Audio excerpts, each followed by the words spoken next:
नमस्कार, मैं हूं अंजना ओम कश्यप और ब्लैक एंड व्हाइट में बिहार के पूर्णिया से आपका बहुत बहुत स्वागत है। नमस्कार, मैं हूं अंजना 2.0 और मेरी तरफ से भी खबरों के इस विश्लेषण में आपका स्वागत है। आज सबसे पहले हम आपको बिहार चुनाव पर सबसे बड़ा, सबसे सॉलिड इंटरव्यू दिखाएंगे। बिहार में पहले चरण का चुनाव प्रचार थम चुका है और पहले चरण की वोटिंग से ठीक पहले हमने देश के गृह मंत्री अमित शाह से हर मुद्दे पर सवाल किए और उन्होंने बड़ी ही बेबाकी से सभी सवालों के जवाब दिए। इस इंटरव्यू में हमने महिलाओं के वोट खरीदने के आरोपों से लेकर 1 करोड़ लोगों को रोजगार कैसे दिया जाएगा, इस पर सवाल पूछा। मोकामा की घटना और अनंत सिंह को टिकट देने, मुसलमान को टिकट ना देने पर भी सवाल पूछे और इसी इंटरव्यू में आज आपको बिहार चुनाव के नतीजों पर अमित शाह की भविष्यवाणी भी दिखाएंगे, जिससे एक नई राजनीतिक हलचल मच सकती है। इसके बाद उस दावे का फैक्ट चेक करेंगे जिसमें कहा जा रहा है कि भारत ने अब रशिया से कच्चे तेल का आयात बेहद कम कर दिया है और अमेरिका से कच्चे तेल की खरीद बढ़ा दी है। पिछले 4.5 साल में सबसे ज्यादा है। ऐसे दावे करने वालों का यह भी कहना है कि भारत अमेरिका के राष्ट्रपति डोनाल्ड ट्रंप के दबाव में झुक रहा है और हम अमेरिका से डर गए हैं। लेकिन आज हम इन दावों का पूरा सच आपको बताएंगे और इस बात का भी विश्लेषण करेंगे कि वो कौन से लोग हैं जो किसी भी कीमत पर बस ये साबित करना चाहते हैं कि भारत दब गया, अमेरिका के दबाव का सामना कर नहीं सका। इसके बाद आपको उत्तर प्रदेश में उन पुलिस वालों के बारे में बताएंगे जो ड्यूटी पर कम सोशल मीडिया पर ज्यादा एक्टिव रहते हैं। ऐसे पुलिस वालों को लेकर उत्तर प्रदेश के मुख्यमंत्री योगी आदित्यनाथ ने नाराजगी जताई है। कहा है कि सोशल मीडिया पर रील्स बनाने वाले पुलिसकर्मियों की तैनाती संवेदनशील इलाकों और बड़े आयोजनों में ना की जाए। इसकी वजह यह है कि प्रदेश के तमाम पुलिस वालों का ध्यान ड्यूटी में कम, सुरक्षा में कम, कंटेंट पर ज्यादा और वो घटनास्थल पुलिस थाने से लेकर गश्त लगाने के दौरान रील्स बना रहे हैं। और मेरी एआई वर्जन आज आपके पास कौन सी खबर? आज मैं भारत की महिला क्रिकेट टीम की कप्तान हरमनप्रीत कौर के एक वीडियो के बारे में बताऊंगी जिसमें उन्होंने अलग ही अंदाज में पाकिस्तान को ट्रोल कर दिया है। इस वर्ल्ड कप में पाकिस्तान की टीम एक भी मैच नहीं जीत पाई। आज सबसे पहले आप गृह मंत्री अमित शाह का ये सॉलिड इंटरव्यू देखिए जिसमें उन्होंने वोटिंग से पहले नतीजों को लेकर भविष्यवाणी की है। नमस्कार, आप देख रहे हैं आज तक, आपके साथ मैं हूं अंजना ओम कश्यप। कहते हैं राजनीति में जो वक्त पहचान ले वो इतिहास बना देता है और अगर वाकई बिहार के चुनाव में एक बार फिर से एनडीए की सरकार बन जाती है तो इतिहास ही कहलाएगा। अगर फिर से 11वीं बार नीतीश कुमार सीएम बन जाते हैं तो ये इतिहास ही कहलाएगा। अगर एक बार फिर से 20 साल शासन में रहने के बाद एनडीए की सरकार बनती है तो ये नई तस्वीर होगी एक बार फिर से। इन तमाम बातों पर बातचीत करने के लिए आज बिहार के मधुबनी में दिन भर के चुनावी प्रचार के बाद हमारे साथ जुड़ रहे हैं देश के गृह मंत्री अमित शाह जी। बहुत बहुत स्वागत है सर आपका। सर, मधुबनी के बारे में कहते हैं कि मधुबनी के नाम से ही रस झड़ता है और ये पूरा मिथिलांचल का इलाका। शुरुआत कुछ ऐसे ही सवाल से करते हैं कि आपके लिए प्रचार बाकी राज्यों के प्रचार से कैसे अलग है? देखिए, बिहार भारत के इस इतिहास का एक बहुत अभिन्न अंग है और एक बहुत महत्वपूर्ण कालखंड में इतिहास के यहाँ से करीब करीब 1000 साल तक पूरे देश पर शासन चला है और उसी समय बिहार में ज्ञान, कला, साहित्य, व्याकरण, खगोल शास्त्र, विज्ञान, इस सभी विधाओं में एक उत्कृष्ट शोध भी हुआ और शोध के परिणामों का संचय भी हुआ। यहीं पर विक्रमशिला और नालंदा विद्यापीठ हुए। यहीं से तक्षशिला का लगभग 500 साल तक वित्त पोषण हुआ। तो ये 3 बहुत बड़े महाविद्यालयों ने न केवल भारत के इर्द गिर्द जुड़े हुए चीन तक के सभी देशों में ज्ञान का प्रचार प्रसार किया है। और एक प्रकार से मैं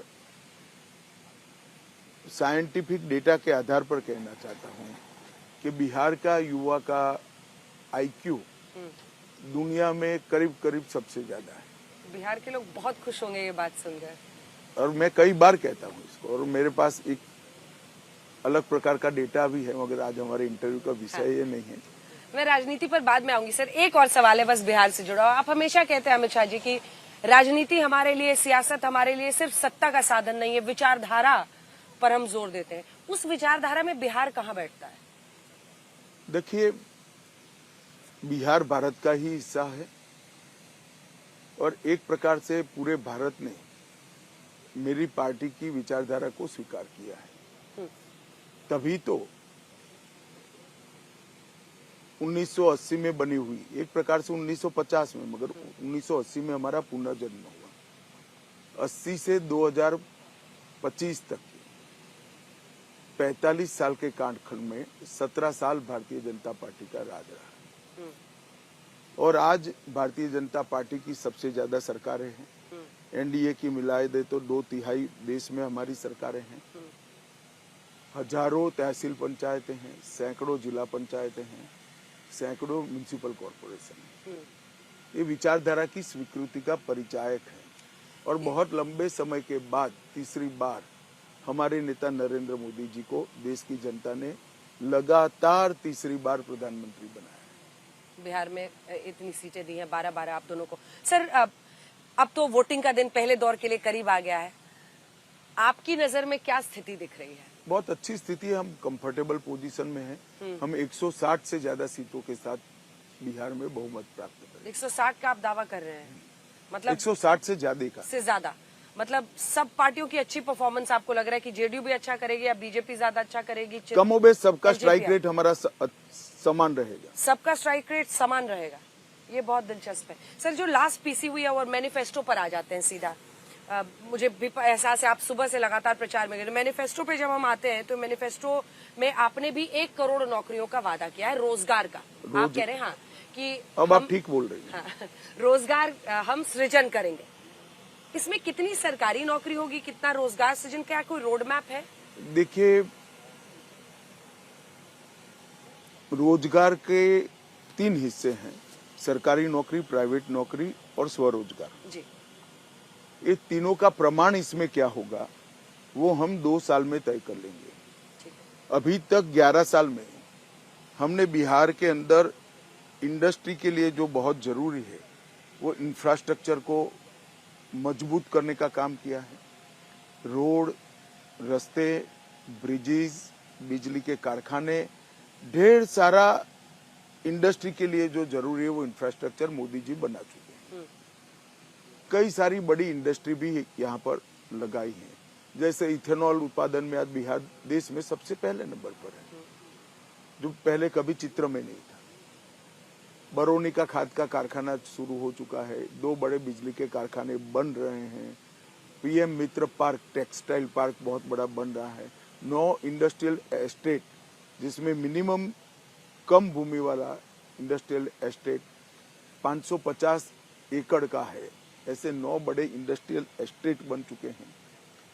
और बिहार के अंदर किस प्रकार की इंडस्ट्री आ सकती है इसकी सारी संभावनाओं को तराश भी लिया गया है। नई बिहार सरकार बनने के बाद कोऑपरेटिव और कृषि के संलग्न उद्योगों के माध्यम से कितने कुटीर उद्योग, ग्राम उद्योग और स्वरोजगार का सृजन होगा उसका भी हम डिटेल प्लानिंग करेंगे। इंडस्ट्री से कितना होगा उसका भी डिटेल प्लानिंग करेंगे और इस सबको संभालने के लिए जो सरकारी नौकरी कितनी सृजित होगी उसका भी हम डिटेल प्लानिंग करेंगे। मैं एक छोटा उदाहरण देना चाहता हूँ। हमने जो इंफ्रास्ट्रक्चर बनाया, इतने गंगा जी पर करीब करीब 4 पुल बन चुके हैं, 10 बन रहे हैं, हजारों किलोमीटर एक्सप्रेसवे बनाए हैं, सारी रेलवे की लाइन का दोहरीकरण और बिजलीकरण दोनों हो रहा है, 158 रेलवे स्टेशन नए बन रहे हैं, बिजली के कारखाने लगे, बाकी सारी चीजें हो रही हैं। ये सबका ही हिसाब करें तो 7 करोड़ से ज्यादा मानव दिन का हम रोजगारी का सृजन कर दें। 7 करोड़ मानव दिन की बात है। मानव दिन, ठीक है, वर्क डेज ये हम कर चुके हैं। तो इसी तरह से सारी चीजों को मिल मिलाकर हमारा जो ये वादा है इसके पीछे हमारी गणित भी है और तैयारी भी है। लेकिन जैसे आप तेजस्वी यादव के लिए कहते हैं कि इसका तो बजट ही नहीं है बिहार का, अगर वो हर परिवार को सरकारी बिहार का बजट नहीं चाहिए। हाँ। प्राइवेट इंडस्ट्री में कोई नौकरी लगेगी तो प्राइवेट इंडस्ट्री को देंगे। आज इथेनॉल के कारखाने में कोई बिहार का युवा नौकरी कर रहा है तो वो इथेनॉल की कंपनी ने देना है, सरकारी बजट की जरूरत नहीं है। सरकारी बजट 18,70,000 करोड़ का इन्वेस्ट हो चुका है। उसी फैक्ट्री के निवेश पर सर टारगेट कर रहे थे। फैक्ट्री के निवेश पर नहीं, रोड बनाने में, बिजली के कारखाने बनाने में, एयरपोर्ट बनाने में 18,70,000 करोड़ रुपया इन्वेस्ट हो चुका है। वो ये कह रहे हैं कि विक्ट्री इनको चाहिए बिहार में, लेकिन फैक्ट्री ये लगाते हैं गुजरात में, और ये कहकर आप दोनों इथेनॉल के कारखाने यहीं लगे हैं, बिहार में ही लगे हैं। रीगा में आज मैं सभा कर आया, वहां चीनी मिल बिहार रीगा में ही चालू हुई है, जो मोदी जी का वादा था। और आज मैं कह कर आया हूं, बिहार में हम 25 चीनी मिले या तो पुनर्जीवित करेंगे या नहीं करेंगे।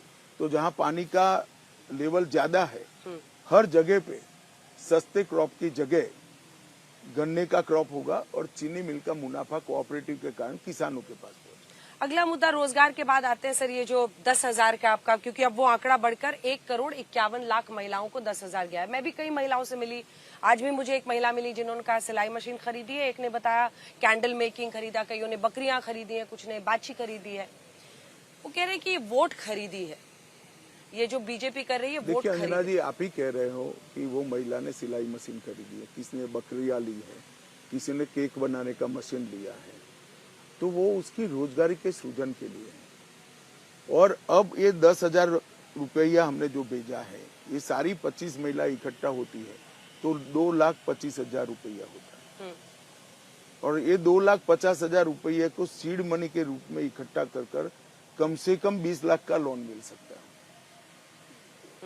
तो एक अच्छा गृह उद्योग, कुटीर उद्योग शुरू हो सकता है।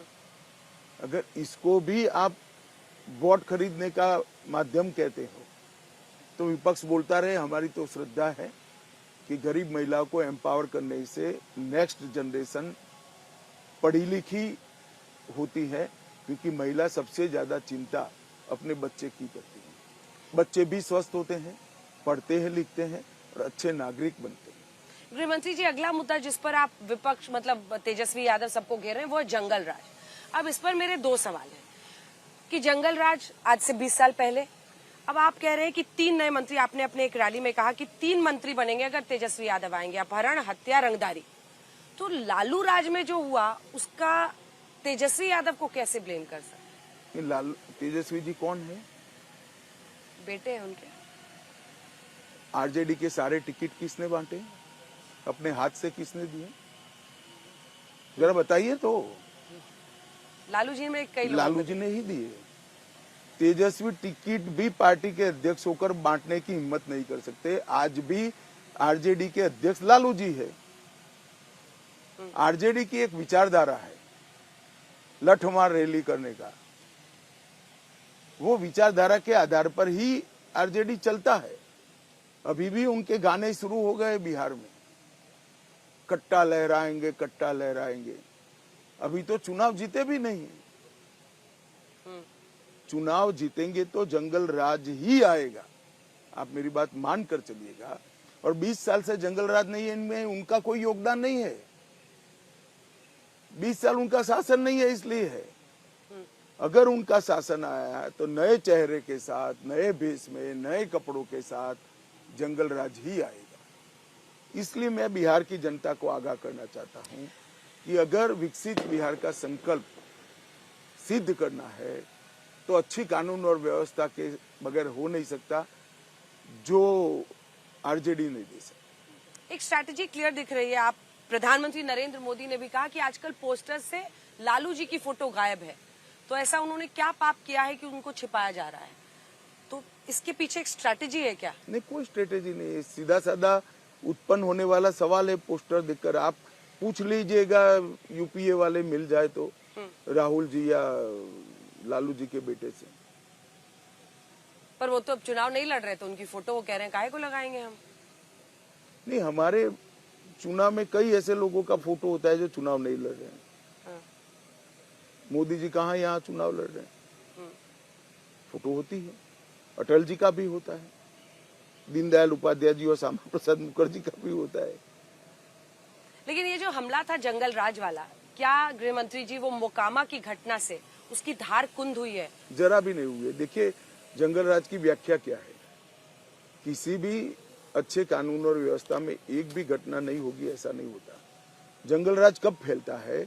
जब घटना होने के बाद वो आदमी कौन है इसके आधार पर कानून काम करता है, तब जंगल राज पैदा होता है। उनके जमाने में ऐसी घटनाएं होती थी, इससे भी बड़े नरसंहार होते थे, जहाँ 35-35, 40-40 लोग को मार दिया जाता था, और वो अपराधी मुख्यमंत्री के साले के घर में प्रश्रय लेते थे या मुख्यमंत्री के स्वयं के घर में छिपते थे, और पुलिस बाहर उनका चौकी करता था। तब जंगल राज फैलता है। मुकामा की घटना हुई, कोई दो राय नहीं होनी चाहिए, परंतु उनको बचाया नहीं गया है, उनको जेल की सलाखों के पीछे डाल दिया गया है।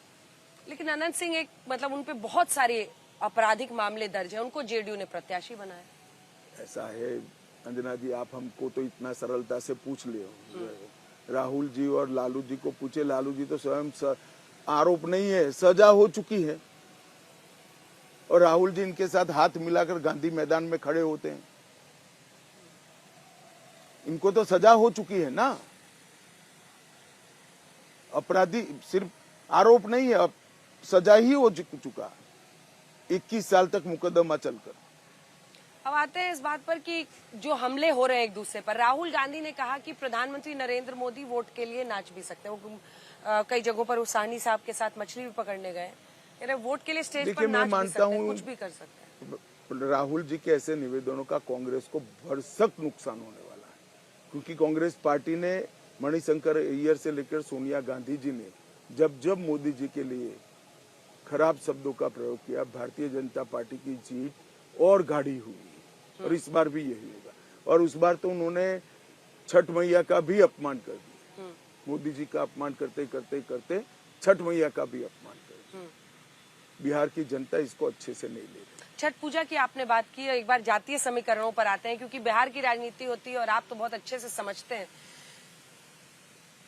मुस्लिम को टिकट ना देना एक भी नहीं, एनडीए से 4 मुसलमान लड़ रहे हैं, और भारतीय जनता पार्टी ने मुस्लिम को टिकट नहीं दिया, ये पहली बार नहीं हुआ है।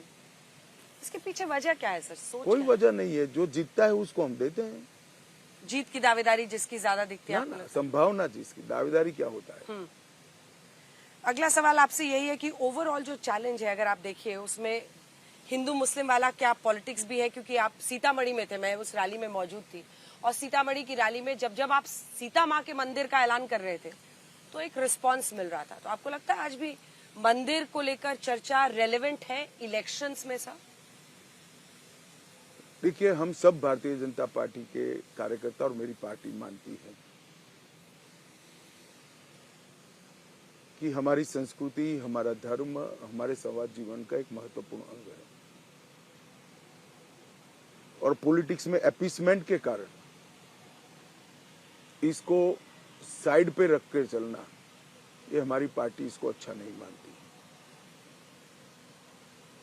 सीतामढ़ी में सीता माता का भव्य मंदिर बनना, ये बिहार के जनता की मन की इच्छा है, जिसको पूरा करने का हमने वादा किया है, जिस पर अच्छा रिस्पांस मिल रहा है। मगर आप इसको महज एक चुनावी वादे के रूप में देख रही हो तो वो गलती है। एक ये परिवर्तन है कि सांस्कृतिक राष्ट्रवाद की परिकल्पना को जमीन पर उतारने का, और हम उतार रहे हैं। सीतामढ़ी की रैली में मैं सामने खड़ी थी, आपको सुन रही थी, आपने एक और वहां पर बात कही बहुत हुंकार के। पहले आपने इंटरव्यू में कहा था विधायक दल चुनेगा कि कौन सीएम बनेगा।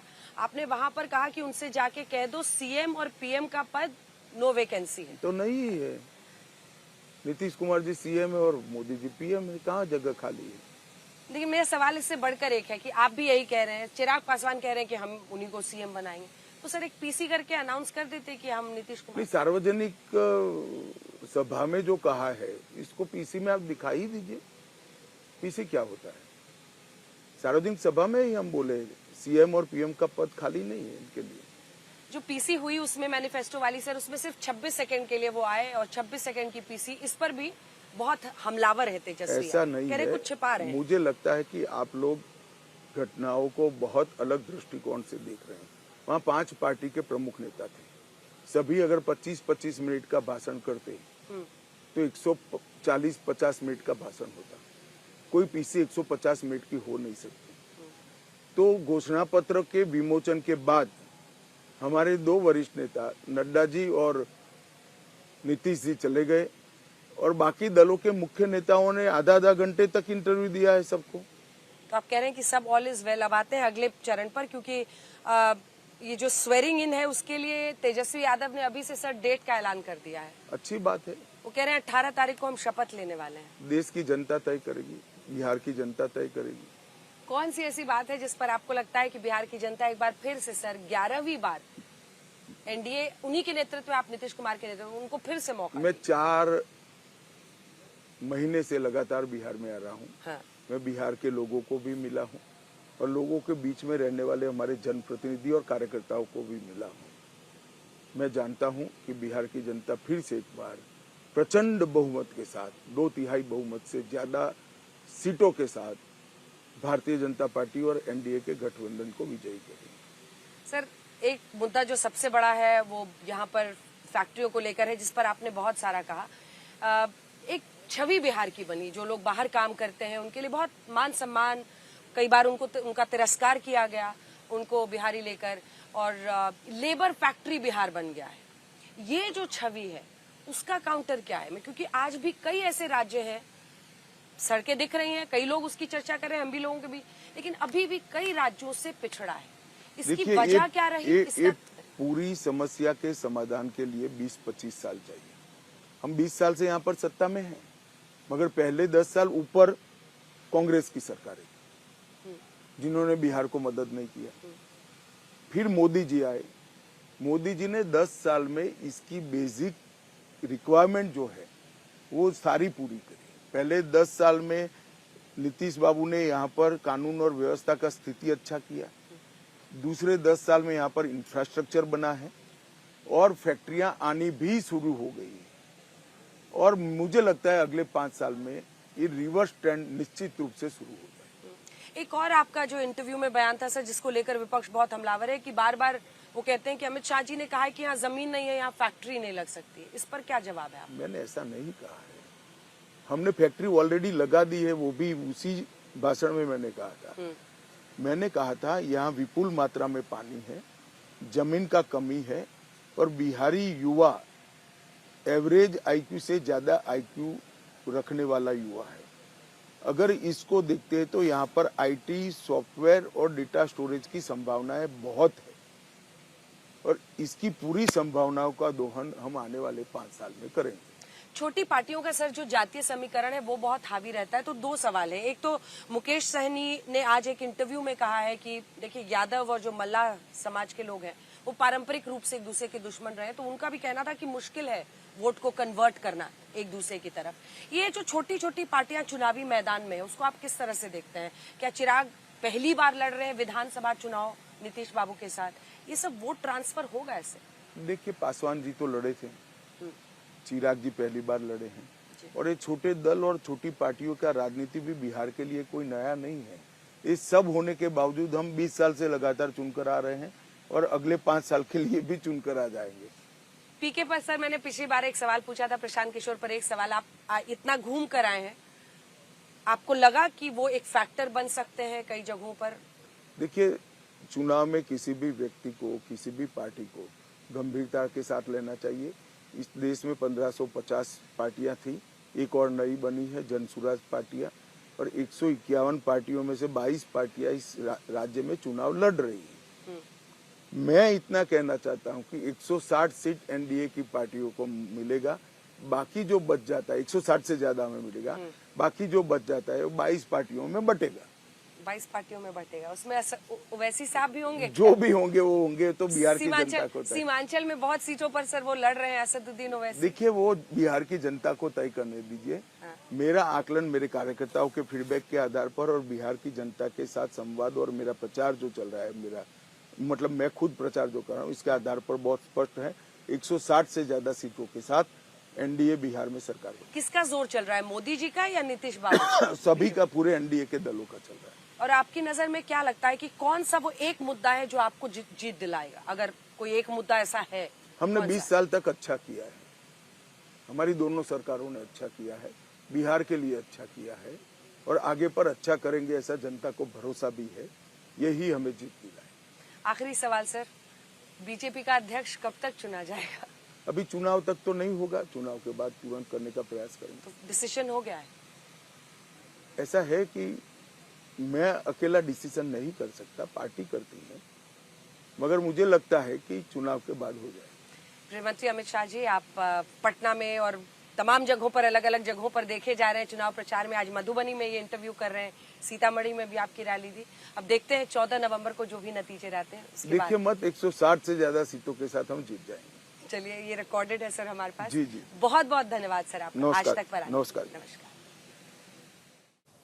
तो आपने बिहार चुनाव पर गृहमंत्री अमित शाह का ये सबसे बड़ा और सबसे सॉलिड इंटरव्यू देखा, जिसमें 3 बातें बहुत महत्वपूर्ण हैं।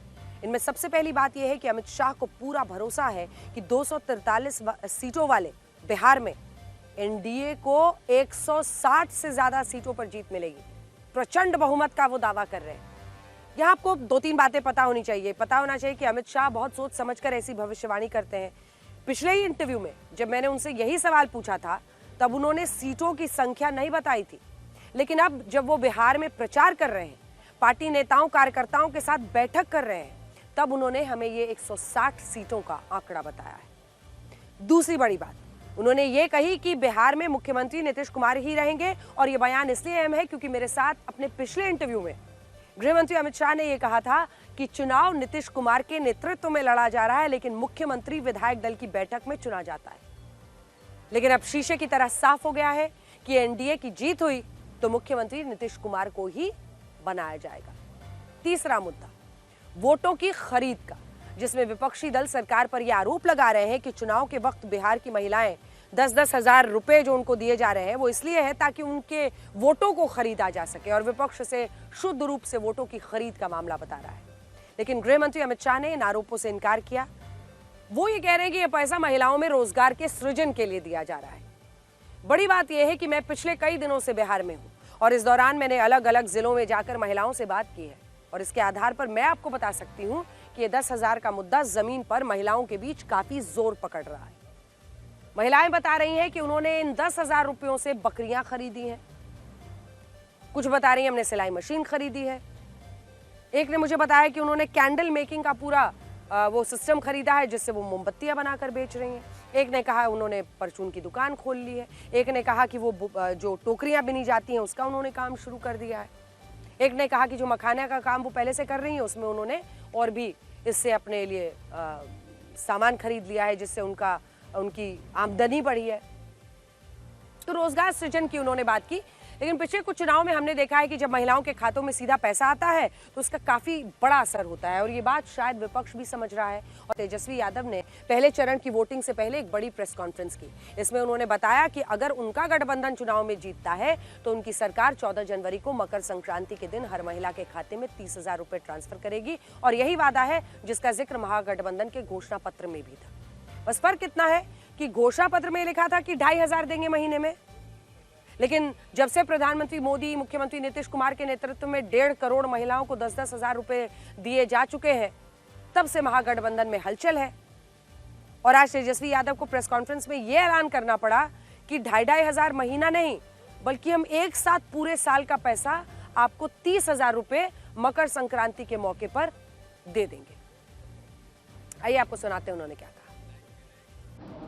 हम लोगों की सरकार जो है बनने जा रही है, और सरकार बनते ही आप सब लोग जानते हैं कि मकर संक्रांति का जो दिन है,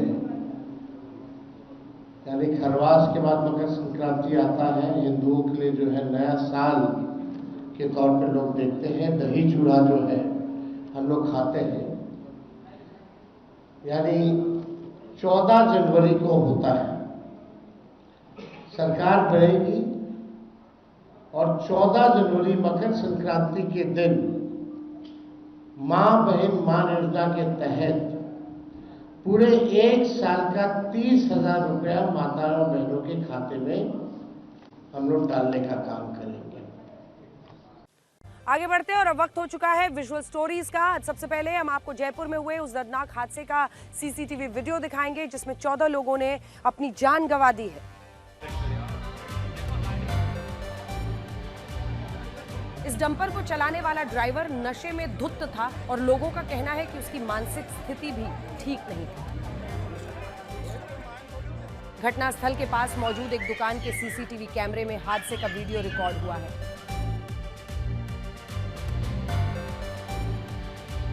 पहले वीडियो में सड़क पर एक महिला और 2 पुरुष जाते हुए दिख रहे हैं।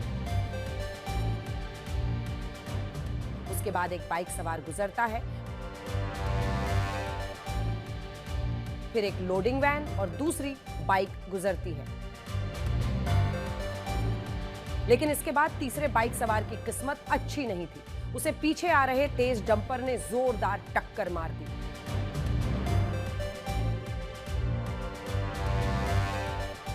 इसी सीसीटीवी कैमरे का दूसरा एंगल भी देखिए। वही दोनों पुरुष और महिला सड़क पर जा रहे होते हैं और अचानक तेज रफ्तार डंपर इन्हें कुचलते हुए आगे निकल गया।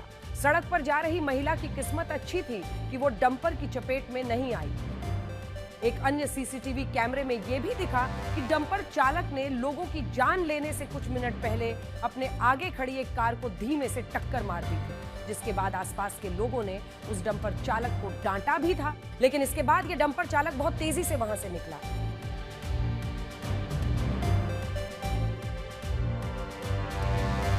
आज मध्य प्रदेश के विदिशा में हिजाब को लेकर काफी हंगामा हुआ और ये पूरी घटना एक अस्पताल में हुई। दावा है कि जब डॉक्टर ने एक सड़क दुर्घटना में घायल हुई महिला को हिजाब हटाने के लिए कहा तो इस महिला के रिश्तेदार डॉक्टर से झगड़ा करने लगे और ये कहने लगे कि डॉक्टरों को इलाज करने के लिए हिजाब हटवाने की क्या जरूरत है। अस्पताल में ये हंगामा उस डॉक्टर को पीटने के लिए हो रहा है जिसने एक बुजुर्ग मुस्लिम महिला का इलाज करने की कोशिश की। इलाज से पहले डॉक्टर साहब ने सोचा कि चेकअप करना जरूरी है और इसके लिए उन्होंने बुजुर्ग महिला से हिजाब हटाने के लिए कहा। बस इसी बात पर उनसे मारपीट शुरू हो गई। जब वो हमारे पास लेके आई थी तो मरीज ठीक थी, हमने बाइटर लिए और मेन मुद्दा ये था कि जब हमने उनसे जो पहने हुए थे कपड़ा जो हिजाब बोलते हैं उस चीज़ को उठाने के लिए बोला तो उसी चीज़ पे थोड़ा सा बहस हो गई है उनकी कि हम नहीं उठाएंगे, आप ऐसे ही चेक करिए। तो उस चीज़ पे थोड़ा सा विवाद बढ़ गया है कि सामने वालों ने गालियां दी और उसके बाद डॉक्टर से भी हाथापाई करी उन्होंने। तो ये थोड़ा सा गलत है कि हम अगर मरीज के चेकअप करेंगे तो सबसे पहले हमको देखना पड़ेगा कि चोट कहाँ लगी हुई है, तभी तो हम बता पाएंगे कि चोट गंभीर है या नॉर्मल है। तो उस चीज़ को उन्होंने नहीं सोचा समझा और बस लड़ाई चालू कर। दरअसल सीढ़ियों से गिरने की वजह से बुजुर्ग के मुंह पर चोट लगी थी और इसी वजह से डॉक्टर ने हिजाब हटाने के लिए कहा था।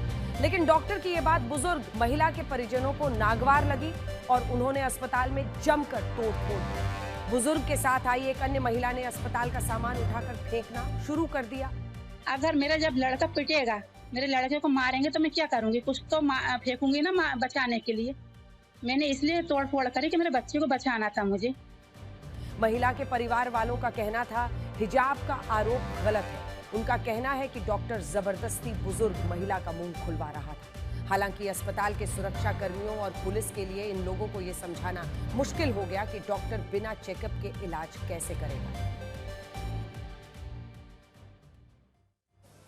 और अब देश की राजधानी दिल्ली का हाल देखिए, जहां गैंगस्टर रंगदारी मांगने के लिए खुलेआम गोलियां चलवा रहे हैं। ताजा घटना शाहदरा में हुई है, जहां अपराधियों ने घर पर गोलियां चलाने के बाद वहां एक पर्ची फेंकी और पीड़ित परिवार से 30 लाख रुपए की रंगदारी की मांग की। सिर पर हेलमेट और नकाब पहने इन गैंगस्टर्स ने शाहदरा के फर्श बाजार इलाके में बंटी नाम के एक व्यक्ति के घर पर ताबड़तोड़ फायरिंग की। बताया जा रहा है कि जिन गैंगस्टर्स ने ये फायरिंग की वो हाशिम बाबा गैंग के शूटर्स थे। जिस घर पर फायरिंग की गई वहां लगे सीसीटीवी में फायरिंग की तस्वीरें रिकॉर्ड हुई हैं। इसमें दिख रहा है कि फायरिंग करने वाले 2 बदमाश हेलमेट में आए थे, जबकि तीसरा बदमाश नकाब पहने हुए था। इन बदमाशों ने 2 राउंड फायरिंग की, जिसके बाद उनकी बंदूक जाम हो गई।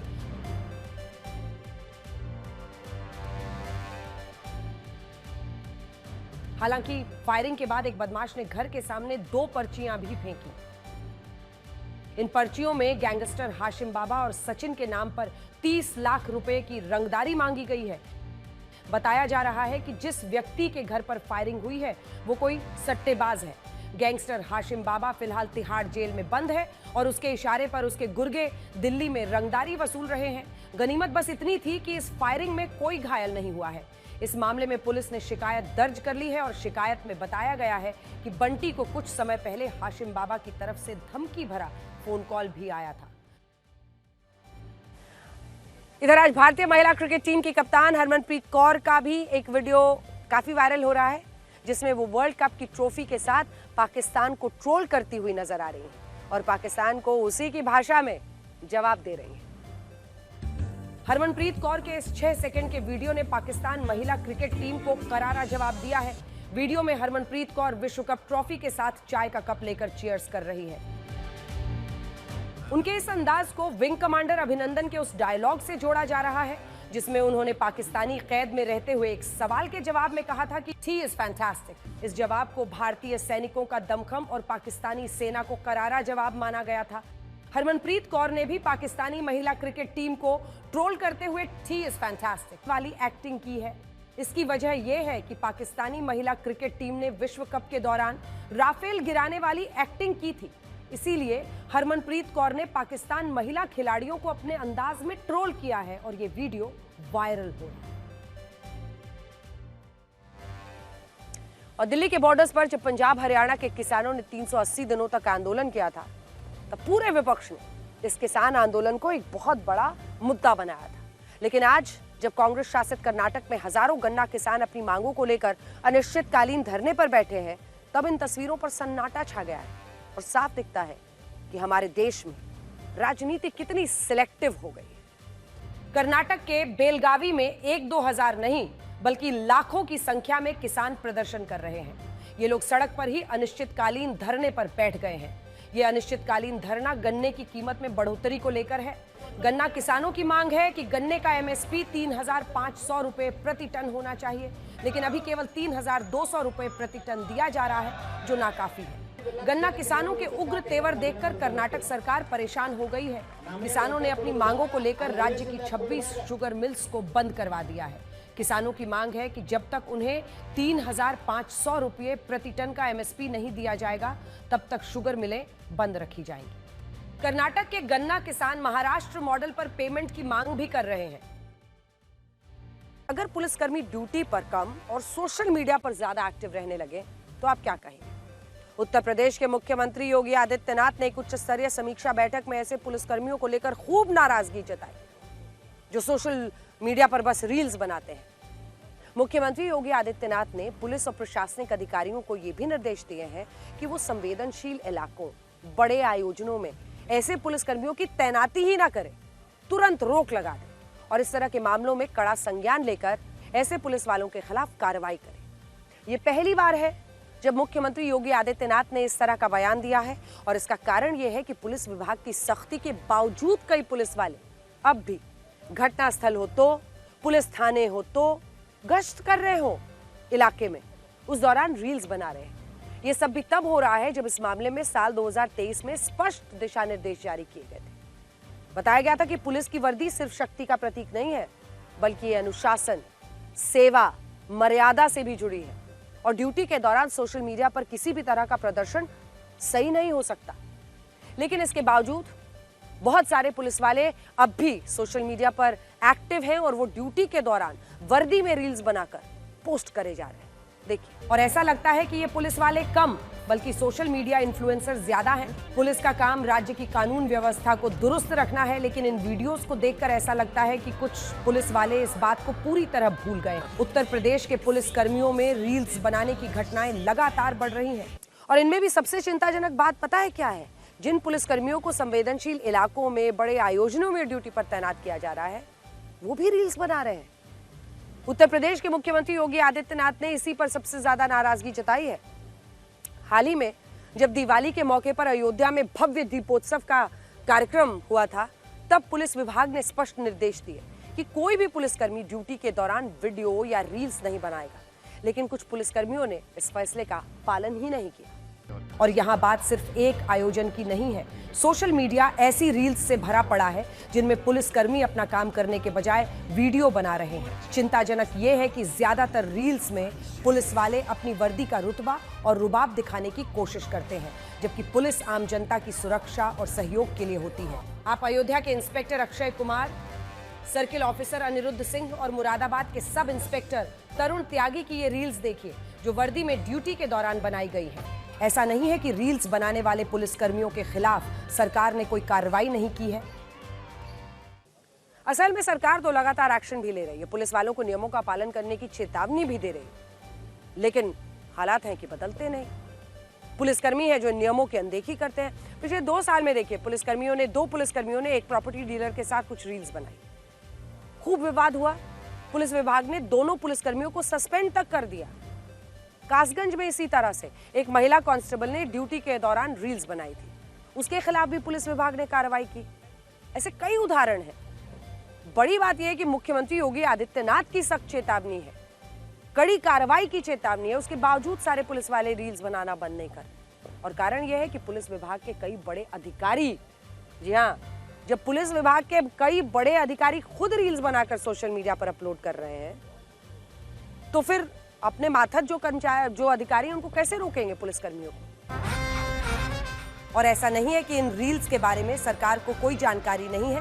रील्स बनाने वाले इन पुलिसकर्मियों को सोशल मीडिया पर कॉप इन्फ्लुएंसर तक बोला जा रहा है और इनके इंस्टाग्राम पर लाखों की संख्या में फॉलोअर्स हैं। जो काम बिना रील्स और कैमरे के भी हो सकता है, वो काम भी ये पुलिस वाले सोशल मीडिया पर रील्स बनाकर कर रहे हैं। और ऐसा नहीं है कि सिर्फ उत्तर प्रदेश में हो रहा है। आज ये मुद्दा भले ही मुख्यमंत्री योगी आदित्यनाथ की सख्ती के बाद चर्चा में आ गया है, सोशल मीडिया पर खूब बवाल है, लेकिन सच्चाई तो यही है, पुलिसकर्मियों में रील्स बनाने की समस्या लगभग हर राज्य में फैली है। मध्य प्रदेश को देखिए, जहां एक मामले की सुनवाई करते हुए हाईकोर्ट को यह कहना पड़ा कि पुलिस वालों में रील्स बनाने की लत कानून व्यवस्था के लिए खतरनाक हो सकती है और इसे रोकने के लिए जल्द से जल्द कड़े नियम बनने ही चाहिए। अब बड़ी बात यह है कि उत्तर प्रदेश की तरह मध्य प्रदेश के पुलिस विभाग ने भी नए दिशा निर्देश जारी करके पुलिसकर्मियों के रील्स बनाने पर रोक लगाई, लेकिन वहां भी इनका कोई पालन नहीं हुआ। देखिए, और मध्य प्रदेश में भी कई पुलिसकर्मी ऐसे हैं जो अपनी ड्यूटी से ज्यादा सोशल मीडिया पर एक्टिव रहते हैं। ये रील्स रीवा की महिला कांस्टेबल संध्या वर्मा ने बनाई थी और अगर आप सोशल मीडिया पर देखेंगे तो आपको बाकी पुलिसकर्मियों के भी कई वीडियो मिल जाएंगे। मध्य प्रदेश के अलावा बिहार में भी पुलिसकर्मियों के रील्स बनाने पर विवाद हो चुका है। आज बड़ा सवाल ये है कि अगर पुलिस वाले रील्स बनाएंगे तो कानून व्यवस्था का क्या होगा? और ये गंभीर सवाल है। आज जब ये कहा जाता है कि भारत में लोगों का स्क्रीन टाइम बढ़ रहा है या भारत के लोगों में सोशल मीडिया की लत बढ़ रही है, तो उसका मतलब यही माना जाता है कि आम लोगों से जुड़ी समस्या है। लेकिन सच ये है कि पुलिस और दूसरे सरकारी विभाग के कर्मचारी भी इस लत का शिकार हो रहे हैं। सीधा असर हमारी व्यवस्था पर पड़ रहा है। स्थिति ये हो गई है कि जो युवा IAS, IPS की नौकरी के लिए चुने जाते हैं, उन्हें भी इस लत से सावधान किया जा रहा है। Lal Bahadur Shastri national academy of administration यानी LBS NAA ने यह नियम बनाया है कि ट्रेनिंग के दौरान कोई भी युवा अधिकारी रील्स, वीडियोस नहीं बना सकता।